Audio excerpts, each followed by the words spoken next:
On today's episode of Let's Find a Niche, we have Lon'qu. Lon'qu was one of the original fast sword units that we had in the game, and even today he's still relatively fast thanks to his preferred weapon in Solitary Blade. However, one of his most deplorable stats came in the form of his attack, only sitting at a base of 29.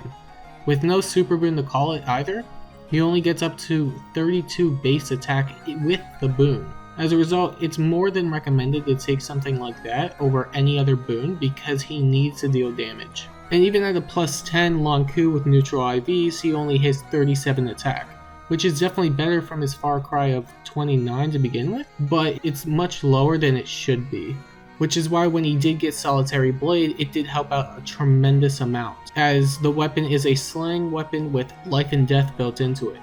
And because his mixed bulk is already piss poor anyway, Life and Death makes a perfect choice for him. As with Life and Death and his preferred weapon effectively being a 21 might weapon with Slaying, he can reach 58 attack before the attack boon, which is good. And like with his speed, starting with a base speed of 39, he can easily reach up to 52 speed for any skills, blessings, etc, etc. His speed is always going to be fine regardless because of how much he has at base. So you never really should have to take that boon. Especially since his attack is really low, I would recommend always taking the attack boon when possible. And as you'll see in a second with his Aether Raids builds, he'll have more than enough speed to make checks that accelerate his cooldown. So to get started, we have 2 Aether Raids builds ready to go. One for Astra, and then the other one should be for Light. One is more player phase oriented, and the other one is more enemy phase oriented. I'll explain the reasons as to why that is when we get there, but for now I want to cover the first build in Astra season, where we have Solitary Blade with the Life and Death Refinement, Gale Force, Flashing Blade 4, Wings of Mercy, Times Pulse, and Quick Impulse.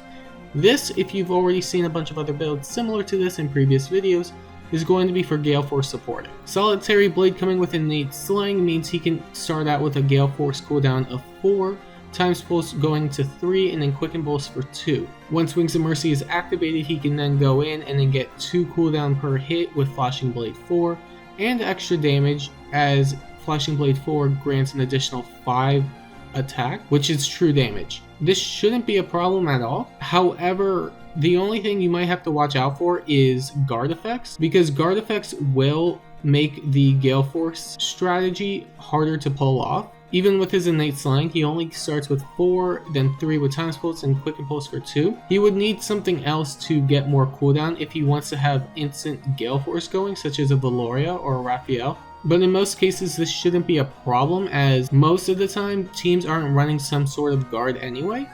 But if they happen to, you may want to consider running an ally such as Valoria, who can not only Gale Force, but can also provide cooldown to an ally. And then for his light build, we have Solitary Blade with Life and Death, Noontime, Distant Counter, Spurn, Pulse Smoke, and Speed Rest Solo 3. Another typical enemy face tank build. It may seem kind of weird to have Life and Death with a Spurn build because it's lowering his defense and res, but he can reach a good amount of speed to where the reduction will help mitigate the issues. And he also has Speed Rest Solo, which can help raise his resistance and his speed for better tanking. It's another typical enemy phase set, which can be ran really well. You can also swap out Noontime with Soul if you have some sort of accelerated cooldown support, such as Brave Lucina or New Year Valoria. But Noontime can also just be generally good if you want to run any other support, such as a Flame. And there's only one reason why we're using this build in Light only, and then the Gale Force set in Astra. And it all has to do with Res Mythics. The only Res Mythics in the game for offense exists in Light. For Astra, you only have attack, speed, and defense, which definitely complements a Gale Force set for him, but it doesn't do much for tanking when you're not gaining any sort of resistance, which is going to be one of your more important stats when it comes to tanking in Aether Raids offense. So if we were to run him in Light with Air, for example, he can easily reach up to a good amount of resistance even with Solitary Blade's Life and Death. Which is why I highly recommend if you're going to run something like this, you run it in Light, as opposed to the Gale Force set, which you could do in Astra because of the free Reagan. And then next we have arena builds. Both of these builds are going to be making use of Solitary Blade and Gale Force. For the first build we have Solitary Blade with Life and Death, Gale Force, Red Dual Infantry, Null Follow-Up, Odd Tempest, and Flashing Blade 3. The build you'll have right here is just going to be for arena scoring purposes.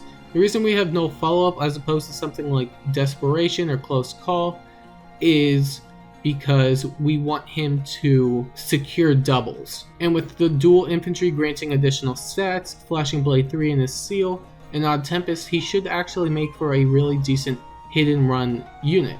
I would say there really isn't much variety when it comes to his sets. You could always run Ruptured Sky with Times Pulse, as that will always guarantee a proc. However, that will be relying on one-hit KOs, and I don't think he's really capable of doing that unless it's against mages. I would say your best bet is just to run something such as Null Follow-Up and Odd Tempest, and then Flashing Blade, so he can act as a pseudo hit-and-run Gale Force unit on odd turns. And the same thing is going to apply to the other set that isn't really geared towards arena scoring, but rather arena assault. He can run Flashing Blade 4 instead in his A, meaning he can output more damage thanks to true damage that he gets. So Sparrow 2, which is even more attack and speed, making Flashing Blade checks even easier, and Close Call instead of Null Follow-Up, as he will be able to act as a pseudo hit and run unit. Except instead of using Spurn, the reason we want to use Close Call is because you get the movement after the attack. However, if he goes up against anything that has Wary Fighter, then there's a good chance that he's not going to be able to proc his Gale Force, which can be a problem.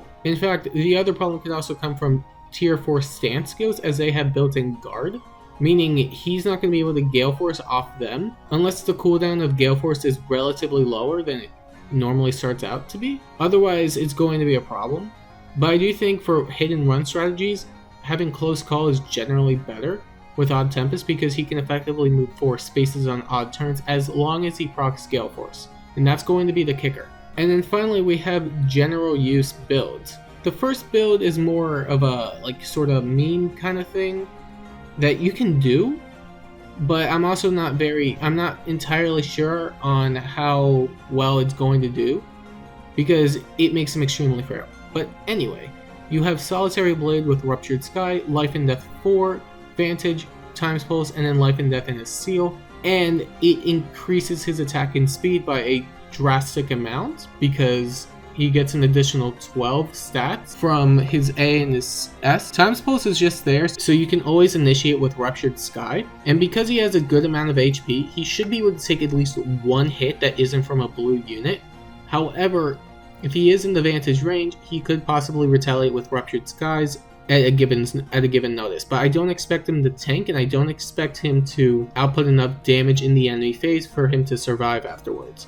This is just more of a, oh, we can do that, but I don't know how effective that is. If you can somehow get him into the Desperation phase reliably, you can run Desperation instead, but it's a set nonetheless. And then for regular PvE, you also have Solitary Blade with Gale Force again, Fury 4, Desperation, Defense Smoke, and Flashing Blade 3.